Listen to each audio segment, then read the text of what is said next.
नमस्कार साथियों, मैं एस यादव किलोल आप लोगों के साथ डिजिटल प्लेटफॉर्म के माध्यम से। आज का जो हमारा टॉपिक है वो है सुपरविजन, और वो भी शिक्षा के क्षेत्र में सुपरविजन अर्थात परिवीक्षण या पर्यवेक्षण, दो शब्दों के रूप में इसे जाना जाता है। बात करते हैं ये होता क्या है। याद रखना, ये देखिए इंस्पेक्शन का ही सुधरा हुआ रूप है जो लोकतांत्रिक व्यवस्थाओं में इस शब्द को अपनाया जाता है। जिस तरह से इंस्पेक्शन एक भय या हम ये कह दें कि एक तरह से शंका पैदा करने वाला था, डर पैदा करने वाला था, तो ये उस तरह का जैसा शब्द नहीं, ये सुधार और विकास को प्रोत्साहन करने वाला एक शब्द है। और आजकल यदि हम देखें तो हमारे शिक्षा के क्षेत्र के अंदर इंस्पेक्शन शब्द को हटा दिया गया है, उसकी जगह सुपरविजन को काम में लिया जाता है। सहयोगात्मक अवधारणा का विकास, जितने भी अधिकारी होते हैं अपने अधीनस्थों का क्या करते हैं, हमेशा परामर्श निर्देशन देने का कार्य करते हैं, उनको संबलन देने का कार्य किया जाता है ताकि वो अपनी जो भी कमियां उनमें सुधार कर सकें और आगे बढ़ सके, अपनी संस्था को भी क्या कर सकें, आगे ले जा सकें। बात करते हैं अब देखिए इसी के अंदर सबसे पहले हम बात करते हैं पर्यवेक्षण या परिवीक्षण शब्द। देखिए तीन शब्द लिखे गए हैं यहां पर, आप देखोगे साथियों। एक शब्द तो है पर्यवेक्षण, एक है परिवीक्षण और एक है सुपरविजन। तो इन शब्दों का अर्थ देखते हैं। सबसे पहले हम देखते हैं पर्यवेक्षण। दो शब्दों से मिलकर बना हुआ है, परि प्लस अवीक्षण। ठीक है। उसके बाद देखिए एक शब्द और है परिवीक्षण। ये राजस्थान सरकार की जो शिक्षा नियमावली है उसमें इसी शब्द का प्रयोग किया गया। ये भी दो से बना है, परि प्लस वीक्षण। तीसरा अंग्रेजी का शब्द है सुपरविजन।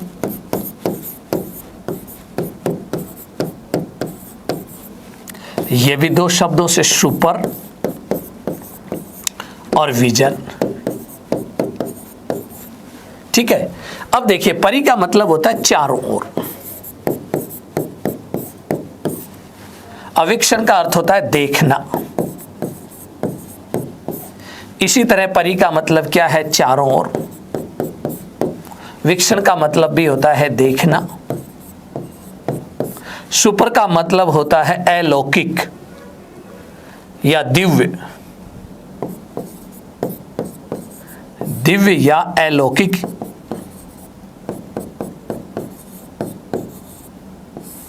और विजन का मतलब होता है दृष्टि। इसलिए अब अगर हम इसको जोड़ें, दिव्य दृष्टि भी कह देते हैं इसके आधार पर। सुपरविजन का हिंदी में अर्थ क्या हो जाता है, दिव्य दृष्टि। दूसरा देखिए परिवीक्षण का अर्थ देखिए चारों ओर देखने वाला। चारों ओर का मतलब होता है बारीकी से सभी पहलुओं को देखने वाला, केवल कमियां ही नहीं अच्छाइयां भी देखना, रचनात्मक चीजों को भी देखना, विनाशात्मक चीजों को भी देखना, और हर चीज को बड़े बारीकी से देखना। दूसरा देखिए आता है पर्यवेक्षण। पर्यवेक्षण में भी वो देखिए परि प्लस अवीक्षण। परि का मतलब चारों ओर, अवीक्षण का मतलब देखना। इसका मतलब दोनों शब्द एक ही हैं। सामान्यतः इस शब्द को हम प्रयोग में लेते हैं, लेकिन राजस्थान सरकार की शिक्षा विभाग की नियमावली है उसमें इस शब्द का प्रयोग किया। चाहे जिस शब्द का प्रयोग करें और जैसा भी प्रयोग किया गया है आपके सामने मैंने इसीलिए सारे शब्दों को लिख दिया है। तो पर्यवेक्षण का मतलब क्या होगा, दिव्य दृष्टि। ऐसी दृष्टि जिससे देखिए हम, दिव्य दृष्टि का मतलब है अलौकिक दृष्टि, पार की नजर से देखना, बहुत ही बारीकी से किसी चीज को देखना क्या कहलाता है, दिव्य दृष्टि या सुपरविजन, हर पहलू को देखना। आगे बढ़ते हैं। उसके बाद देखिए दो मैं बातें लेके आया हूं इसके अंदर जो सुपरविजन के बारे में मुझे जो अच्छी लगी। निरीक्षण का अर्थ किसी चीज की बारीकियों के साथ जांच, जांच एवं देखरेख करना। ठीक है, ये निरीक्षण की बात हो रही है। जबकि पर्यवेक्षण का अर्थ दूर ऊंचे स्थान से नीचे के स्थानों का अवलोकन करना, दूर से बारीकी से देखना, दिव्य दृष्टि, बहुत ही बारीकी से देखना, और ये जांच करने से संबंधित था। अब देखिए दूसरा, निरीक्षक, जो निरीक्षण करने वाला होता है उसको क्या कहते हैं, इंस्पेक्टर या निरीक्षक। एक आलोचक, क्या होता है, आलोचक। गलतियां निकालने वाला, बिल्कुल सही बात है। दंडाधिकारी यानी दंड देने के रूप में होता है वो, किंतु पर्यवेक्षक एक मित्र होता है, याद रखना, एक परामर्शदाता होता है, निर्देश देने वाला है इसलिए निर्देशन दाता होता है, तथा शुभ चिंतक भी होता है। दोनों में कितना बड़ा है, ये ब्रिटिश पद्धति को बताता है तो ये लोकतांत्रिक पद्धति को बताता है, इसलिए इस पद्धति को हटा दिया गया और इसकी जगह पर्यवेक्षण। अब पेपर में पूछा जाए निरीक्षण की जगह वर्तमान में शिक्षा विभाग में कौन से शब्द को अपनाया गया, तीनों लिखे, पर्यवेक्षण, परिवीक्षण और सुपरविजन। और शायद इन बातों से आपको बहुत ही अच्छा अर्थ भी समझ में आया होगा, दोनों की तुलना भी आपने देखी। अब थोड़ा सा एजुकेशनल देखिए, सुपरविजन देखते हैं। शिक्षा के या शिक्षा के क्षेत्र में या शिक्षा के कार्यों का, शिक्षा के संस्थाओं का सुपरविजन करना ही क्या कहलाता है, शैक्षिक। देखिए क्या कहलाएगा, पर्यवेक्षण। शिक्षा के क्षेत्र में किया जाने वाला पर्यवेक्षण शैक्षिक पर्यवेक्षण कहलाता है। ये इसका अर्थ हो गया। अब देखिए शिक्षा शब्दकोश ने भी देखिए इसको परिभाषित किया है पर्यवेक्षण को। क्या कहा गया है, शिक्षण उद्देश्य, शिक्षण की विधियां, शिक्षण की सामग्री का क्या करना, चयन करना, पहली बात। दूसरी बात कही गई है पर्यवेक्षकों, शिक्षकों एवं कार्यकर्ताओं को नेतृत्व प्रदान करना। एक तो पहला काम क्या था, चयन करना, दूसरा काम क्या है, नेतृत्व, लीडरशिप का काम करना, और फिर है व्यावसायिक क्या करना, उन्नति। और उसके लिए क्या देना, व्यावसायिक उन्नति जब ही हो सकती है जब आप अपने अधीनस्थ कर्मचारियों को प्रेरणा देंगे। अगर आप उन्हें या तो उत्साहित करेंगे, डराएंगे, धमकाएंगे, उनमें कहीं की व्यावसायिक उन्नति होगी, नहीं हो सकती कभी भी। दूसरी चीज, आवश्यकता सुधार हेतु मूल्यांकन करना। तो देखिए इसके अंदर जिन शब्दों का प्रयोग किया गया है, एक शब्द का प्रयोग किया गया है चयन का, दूसरा क्या प्रदान करने के लिए कहा गया है, नेतृत्व, उसके बाद तीसरा शब्द है प्रेरणा का, चौथा शब्द देखिए आता है अपने इसमें मूल्यांकन का। इन शब्दों पर जोर दिया गया है इस शब्दकोश के अनुसार। यदि हम देखें तो आगे देखिए हम कुछ परिभाषाएं भी देख लेते हैं, एग्जाम की दृष्टि से इंपॉर्टेंट हैं। विल्स देखिए किम्बाल के अनुसार यदि हम देखें पर्यवेक्षण उत्तम शिक्षण अधिगम की स्थिति को विकसित करने में सहायक होता है। किसको, टीचिंग देखिए और लर्निंग जो प्रोसेस है उसको विकसित करने में सहायक होता है। बिल्कुल सही है, शिक्षा में तो यही चीज बर्टन ने देखिए कहा है, पर्यवेक्षण का उद्देश्य शिक्षण के विकास का सुनियोजित कार्यक्रम है।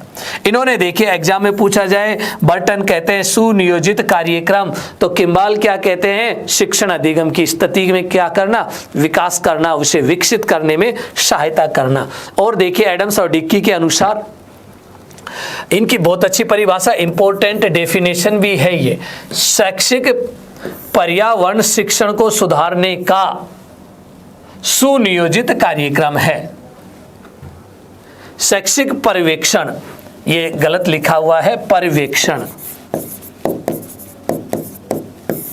शिक्षण को सुधारने का सुनियोजित कार्यक्रम।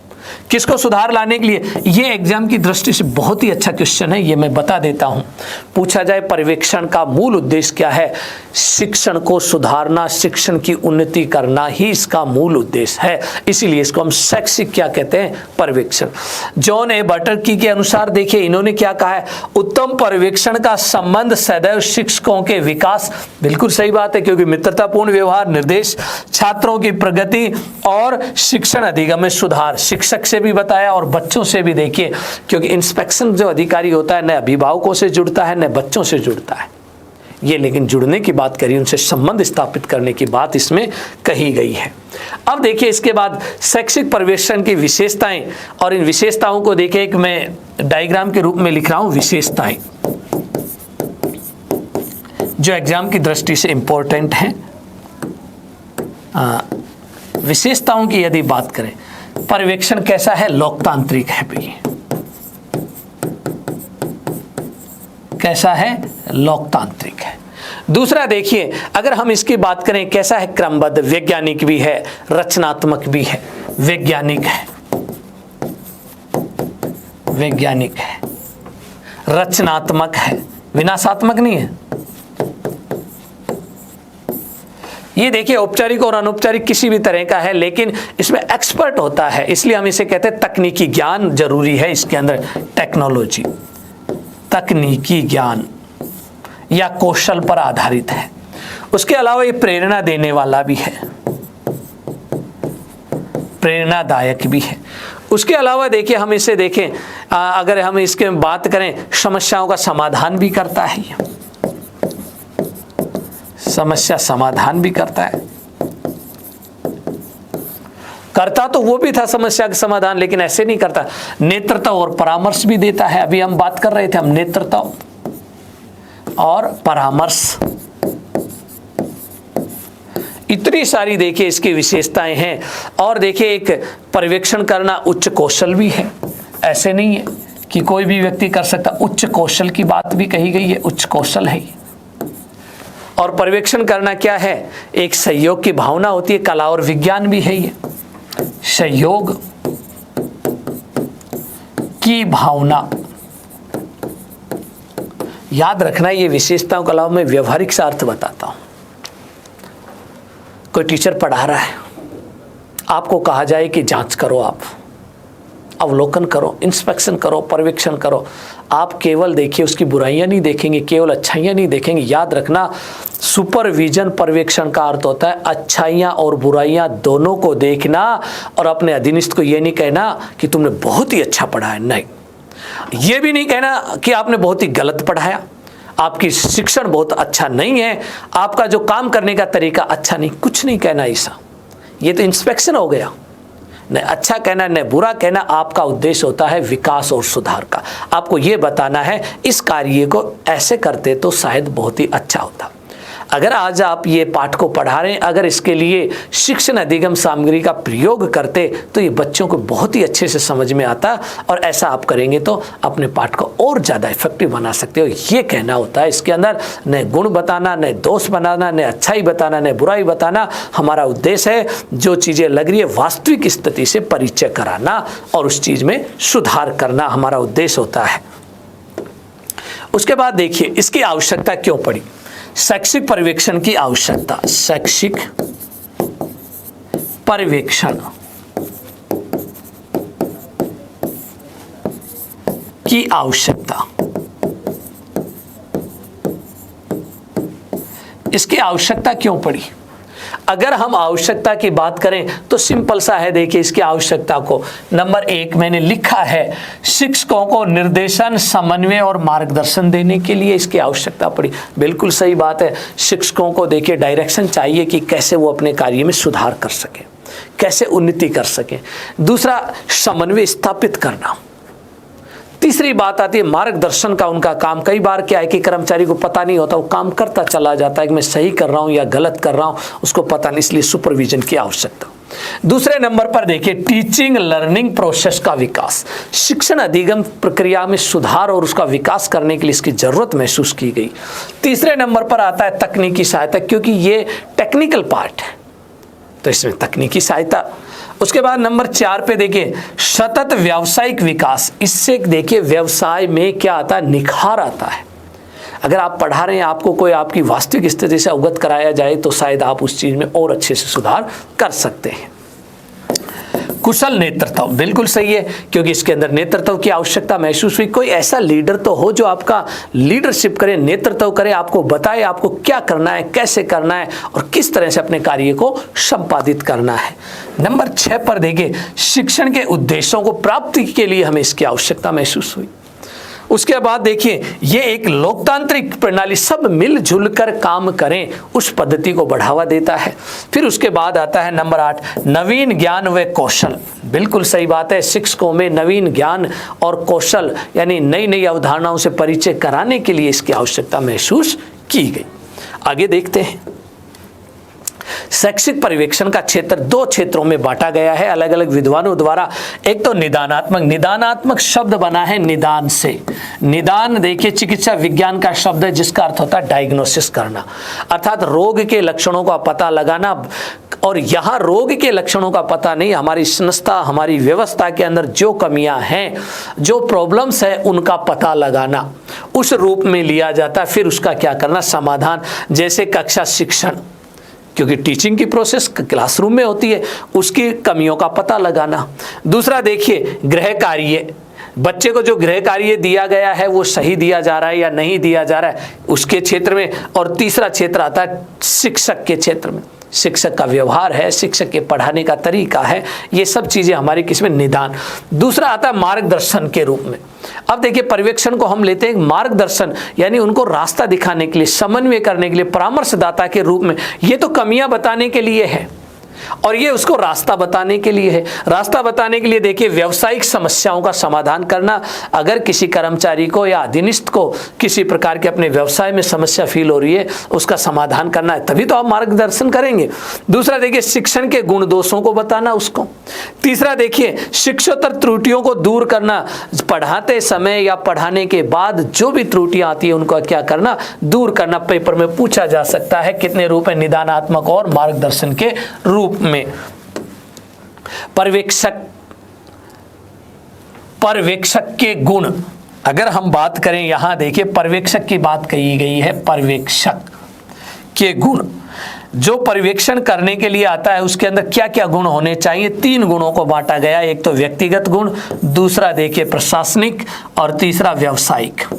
3 गुणों का होना। व्यक्तिगत रूप से देखिए व्यक्ति को क्या होना चाहिए, सहयोगी होना चाहिए, एक दूसरे का सहयोग करने वाला होना चाहिए। प्रशासकीय, उसके अंदर देखिए नेतृत्व क्षमता होनी चाहिए, तभी वो देखिए इस कार्य को करता है। और व्यवसाय का मतलब है जो उसका पेशा है, पेशे के विषय का ज्ञान होना चाहिए उसको, विषय का ज्ञान। व्यवसाय का मतलब होता है उस जिस विषय का जो व्यवसाय कर रहा है उसका ज्ञान हो। प्रशासक नेतृत्व करने के लिए, लीडरशिप करने के लिए। व्यक्तिगत बहुत सारे गुण होते हैं। देखिए कर्मचारी के अंदर व्यक्तिगत गुणों की यदि हम बात करें, जिनके आधार पर वो हम देखते हैं कि उसमें ये चीज़ों का होना चाहिए, ये गुण उसमें होने चाहिए। चलो आगे बढ़ते हैं। ये एक इम्पोर्टेंट पार्ट आता है। देखिए शैक्षिक पर्यवेक्षण के प्रकार। शैक्षिक पर्यवेक्षण को देखिए अलग अलग विद्वानों ने अलग अलग तरह से बांटा है। हम 2 आधार पर वर्गीकरण करेंगे। यहाँ कितने आधार पर वर्गीकरण करेंगे, 2 आधार पर वर्गीकरण। एक तो देखिए हम करते हैं दृष्टिकोण और भूमिका के आधार पर। तो हम लिख रहे हैं यहाँ पर भूमिका, रोल। पर्यवेक्षक की भूमिका है यहाँ अर्थ। पर्यवेक्षक की भूमिका, वह पर्यवेक्षक का दृष्टिकोण क्या रहता है चीजों के प्रति, दृष्टिकोण के आधार पर 5 भागों में बांटा गया है। दूसरा देखिए व्यक्तियों की संख्या के आधार पर,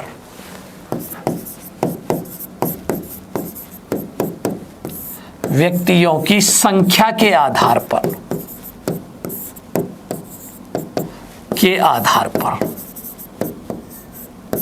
व्यक्तियों की संख्या के आधार पर 2 तरह का। एक तो होता है व्यक्तिगत पर्यवेक्षण, एक ही व्यक्ति द्वारा किया जाता है तो व्यक्तिगत, और दूसरा होता है पैनल, सामूहिक पैनल पर्यवेक्षण, एक से अधिक व्यक्तियों। बाद में बात करते हैं इन दोनों के ऊपर। और देखिए भूमिका, रोल के आधार पर या दृष्टिकोण के आधार पर उसका नजरिया क्या है, किस नजर से वो जांच करने जा रहा है, कमियां निकालने के लिए जा रहा है, सुधार कराने के लिए जा रहा है, अपना नियंत्रण स्थापित करने के लिए, व्यक्ति के गुणों को प्रोत्साहन करने के लिए कैसे जा रहा है अधिकारी, उसके ऊपर निर्भर करता है ये चीजें। तो यहाँ हम देखिए भूमिका व दृष्टिकोण के आधार पर, ये याद रखना, ये कई प्रकार के हैं। सबसे पहले तो देखिए हम इसके अंदर देखते हैं निरीक्षणात्मक। निरीक्षणात्मक इंस्पेक्शन के रूप में जाता है, इसलिए इसको परंपरागत निरीक्षण भी कहते हैं। दूसरा देखिए नियंत्रण के रूप में। दूसरा पर्यवेक्षण कौन सा आता है, अपनी चीजों पर नियंत्रण करना। नियंत्रण का याद रखना, या तो दंड से या पुरस्कार के माध्यम से। देखिए क्या करता है नियंत्रण, याद रखना यहां निरीक्षण के अंदर तो कमियां निकालना विनाशात्मक दृष्टिकोण होता है, लेकिन इसमें और इसमें अंतर इतना सा है, यहां कमियां नहीं, यहां सुधार करने का उद्देश्य होता है। नियंत्रण में सुधार करना, दंड और पुरस्कार के माध्यम से नियंत्रण करना, और इसमें केवल दंड ही दंड की बात होती, पुरस्कार नहीं होता है। फिर उसके बाद आता है रचनात्मक, फिर आता है लोकतांत्रिक। मिलजुल कर देखिए, सहयोग की भावना से करना। रचनात्मक कि उसके अंदर जो गुण पाए जाते हैं ना टीचर में, उन गुणों को प्रोत्साहन करना। और फिर आता है वैज्ञानिक, पांचवा कौन सा है? वैज्ञानिक। विज्ञान हमें देखिए क्रमबद्धता सिखाती है, वैज्ञानिक पर्यवेक्षण। तो याद रखना, हमारा जैसा नजरिया होगा वैसा ही हमने नाम दे दिया पर्यवेक्षण। कितने प्रकार का? 5। अब ये मैं आपको एक एक करके पढ़ाऊंगा भी और थोड़ी बात भी कर लेते हैं, ये उतार लेना आप। एक तो है भूमिका या दृष्टिकोण के आधार पर या व्यक्तियों की संख्या के आधार पर। बात करते हैं निरीक्षण। निरीक्षण को देखिए, इसको कहा गया है पर्यवेक्षण को परंपरागत पर्यवेक्षण भी कहते हैं। इसका मतलब सीधा सा है, जब शुरुआत में ये अवधारणा आई थी ना, इंस्पेक्शन, नकारात्मक त्रुटियां निकालना, कमियां निकालना, आलोचना करना, उसी अवधारणा को कहा जाता है निरीक्षणात्मक। तो देखिए इसी को बात को लिखा है, मैं एक बार पढ़ के बता देता हूं। इन चीजों को मैंने लिखने की कोशिश की गई है। निश्चित कार्यविधि कार्य व्यवहार की दृष्टि से उपयुक्त है ये, ठीक है। दूसरा देखिए, इसके अंदर मूलतः ये होता है, एक अधिकारी आता है, अधिकारी आकर देखिए वो कमियां निकालता है, तो वही कहलाता है निरीक्षणात्मक। इसका मतलब क्या है? त्रुटि या कमियों को उजागर करना, कमियों को उजागर करना। रटने की जरूरत नहीं है, इंस्पेक्शन को याद रखना, इंस्पेक्शन की अवधारणा ही तो है ये, यही तो परंपरागत पर्यवेक्षण है। दूसरा देखिए, अधिकारी के भय से कार्यक्रम नियमित व विधिवत संपन्न होते हैं। डर और भय वैसे काम नहीं करते, इसमें कर्मचारी देखिए काम करते हैं अधिकारी के डर और भय से, दंड के भय से। दूसरा देखिए, शिक्षक पूर्ण निष्ठा और लगन से कार्य करते हैं, गुण है इसके। समय एवं साधनों की क्या होती है? इसके अंदर बचत होती है, क्योंकि दुरुपयोग होता ही नहीं है, क्योंकि डर इतना ज्यादा रहता है और दंड का भय बना रहता है। कार्य प्रणाली में सुधार बहुत ही जल्दी होता है, तुरंत काम करवाना हो तो ये वाली पर्यवेक्षण को अपनाओ आप, डर और भय से सारी चीजें व्यवस्थित हो जाती हैं। दूसरा देखिए, एक था निरीक्षणात्मक के साथ साथ नियंत्रण, याद रखना नियंत्रण। नियंत्रण में देखिए यहां दंड की बात कही गई, वहां दंड भी दिया जाता है गलत कार्य के लिए और अच्छे कार्य के लिए पुरस्कार भी दिया जाता है। 2 चीजें थी वहां पर। देखिए अंतर, देखिए इसका विनाशात्मक है तो इसका सुधारात्मक उद्देश्य था इसका, ये अंतर था दोनों में। अगले पर चलते हैं, सहयोगी या लोकतंत्र। लोकतंत्र का नाम आते ही मिलजुल कर काम करना, और इसके गुण देखते हैं। यह नेतृत्व के गुणों का विकास करता है, बिल्कुल करता है। सब लोग मिलजुल कर देखिए लीडरशिप को डेवलप करते हैं। इसमें सामूहिक निर्णय लिए जाते हैं, अकेला व्यक्ति कार्य का कोई निर्णय नहीं लेता, मिलजुल कर। अध्यापन संबंधी समस्याओं का निराकरण किया जाता है, टीचिंग में जो भी प्रॉब्लम आती है सब मिलकर सोल्व कर लेते हैं। लोकतांत्रिक जो मूल्य हैं, सहयोग, प्रेम, दया, भाव, ये क्या है? हमारे लोकतांत्रिक मूल्य है। शिक्षक के व्यक्तित्व का सम्मान किया जाता है, बिल्कुल किया जाता है। वहां सम्मान नहीं दिया जाता, वहां तो डराया और भय दिखाया जाता है। इसमें समग्र शिक्षण, होल टीचिंग्स, प्रशिक्षण संबंधी परिस्थितियों का व्यापक मूल्यांकन संभव है, बिल्कुल है। लोकतांत्रिक पद्धति है, हर पहलू को आप जान सकते हैं, लेकिन उनमें आप नहीं जान सकते। और देखिए वैज्ञानिक की यदि हम बात करें, वैज्ञानिक पर्यवेक्षण में देखिए ये सर्वमान्य शैक्षिक विकास के लिए आधार प्रस्तुत करता है। अच्छा, एक चीज याद रखना, विज्ञान का जो अर्थ होता है ना, क्रमबद्धता होता है। और ये जो विज्ञान है ना, इस विज्ञान के अंदर देखिए जो भी काम किया जाता है क्रमबद्ध से किया जाता है। क्रमबद्ध कार्यों कहते हैं नियोजन,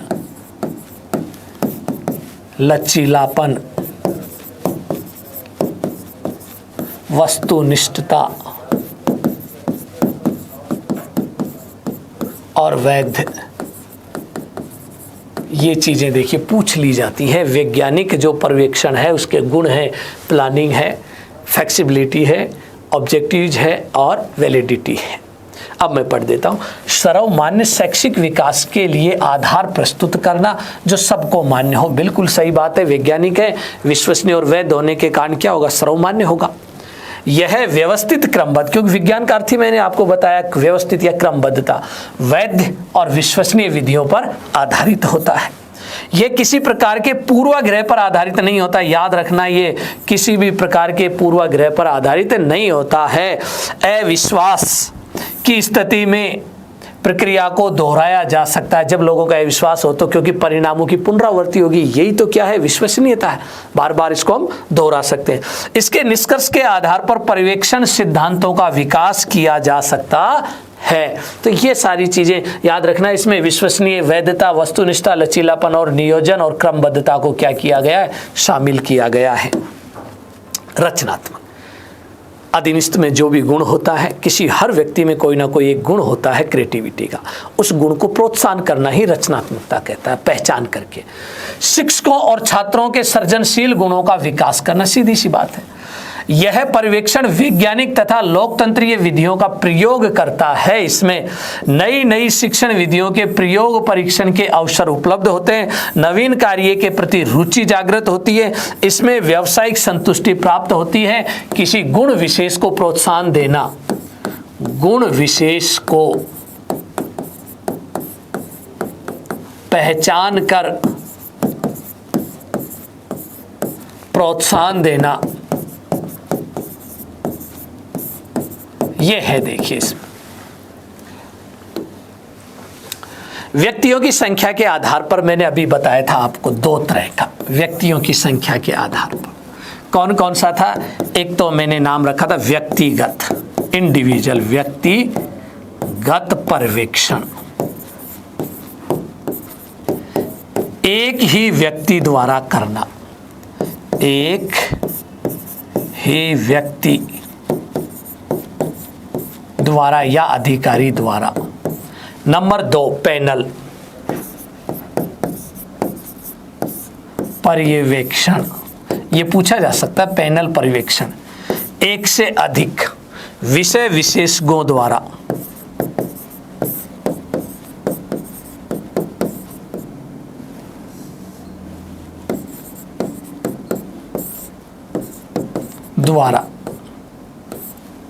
ठीक है। दूसरा देखिए, पैनल जो शब्द है ना, इसका अर्थ होता है लघु या विशिष्ट समूह।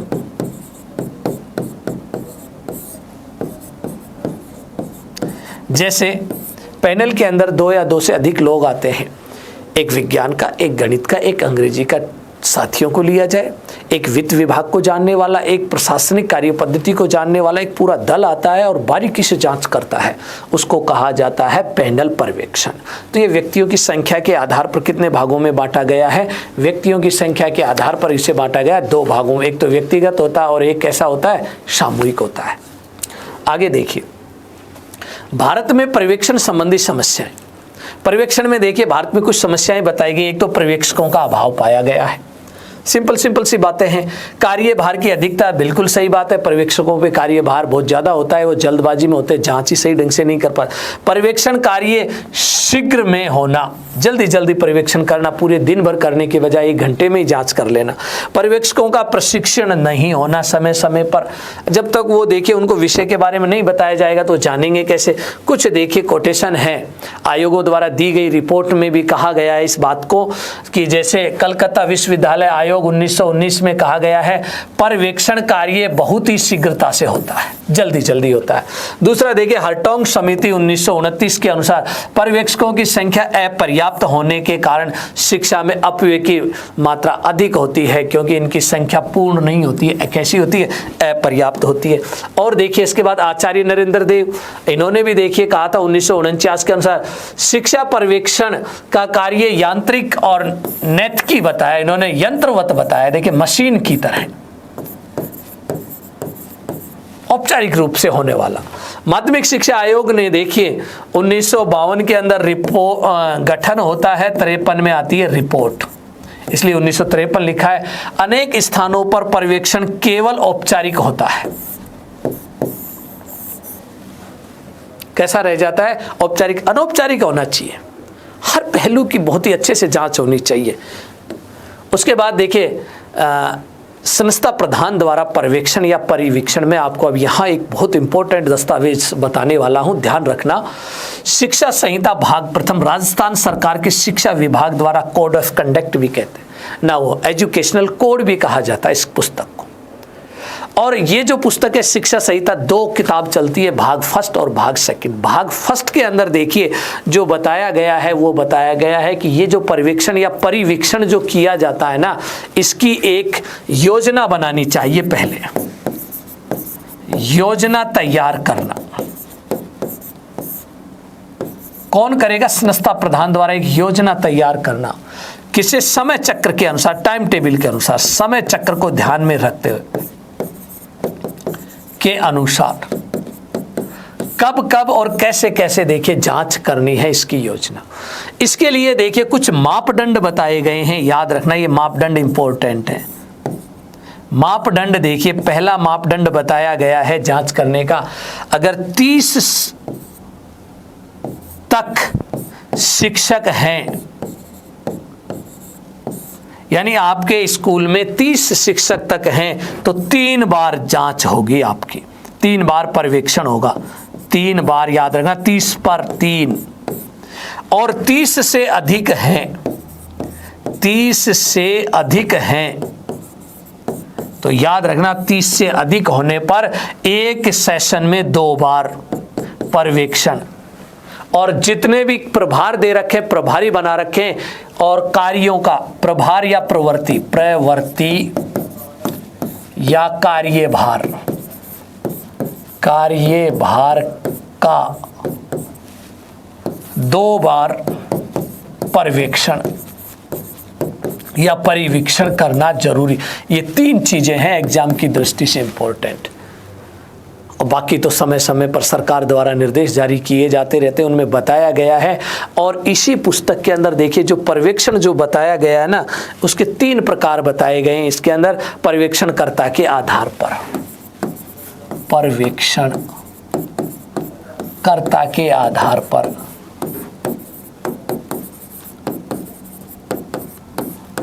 कर्ता के आधार पर 3 प्रकार बताए गए हैं इसके। 3 कौन कौन से प्रकार बताए गए? नंबर 1, यदि हम बात करते हैं जो पर्यवेक्षण अधिकारियों द्वारा किया जाता है, पर्यवेक्षण अधिकारी द्वारा, पर्यवेक्षण अधिकारी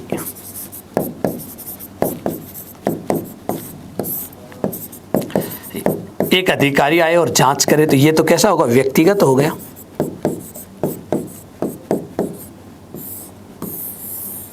कैसा होगा? व्यक्तिगत। दूसरा देखिए एक और आता है अपने यहाँ, पैनल पर्यवेक्षण। एक से अधिक अधिकारी या विषय विशेषज्ञों द्वारा जो किया जाता है, जैसे शिक्षक और उनसे ऊपर के पदाधिकारी। फिर आता है कार्यालय अध्यक्ष द्वारा, जहां जो संस्था है उसका कार्यालय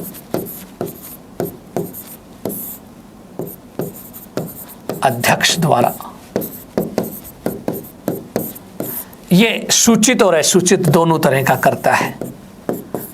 पर्यवेक्षण देखिए कई बार सरकार आदेश जारी करती है, मिड डे मील का दिनांक कितने को सोम और बुधवार को जांच की जाएगी, इंस्पेक्शन किया जाएगा, गहन निरीक्षण किया जाएगा, तो वो सूचित हो गया। कई बार अचानक से अधिकारी आ जाता है, असूचित। तो इसलिए जांच देखिए कार्यालय अध्यक्ष द्वारा, पैनल और पर्यवेक्षण। इस तरह से अपना एक छोटा सा टॉपिक था, याद रखना। फिर मैं रिवाइज कर देता हूँ। पर्यवेक्षण ब्रिटिश पद्धति ना, वो निरीक्षण ब्रिटिश पद्धति, पर्यवेक्षण लोकतांत्रिक पद्धति, निरीक्षण दंड और भय, जबकि पर्यवेक्षण जो होता है इसके अंदर परामर्श और सहयोग की भावना, सुधार की भावना होती है। तो साथियों ये तो था अपना टॉपिक शिक्षा के क्षेत्र में निरीक्षण और पर्यवेक्षण, जो समाप्त हो जाता है। ठीक है, नए टॉपिक के साथ फिर मिलेंगे, तब तक के लिए सभी को मेरा नमस्कार।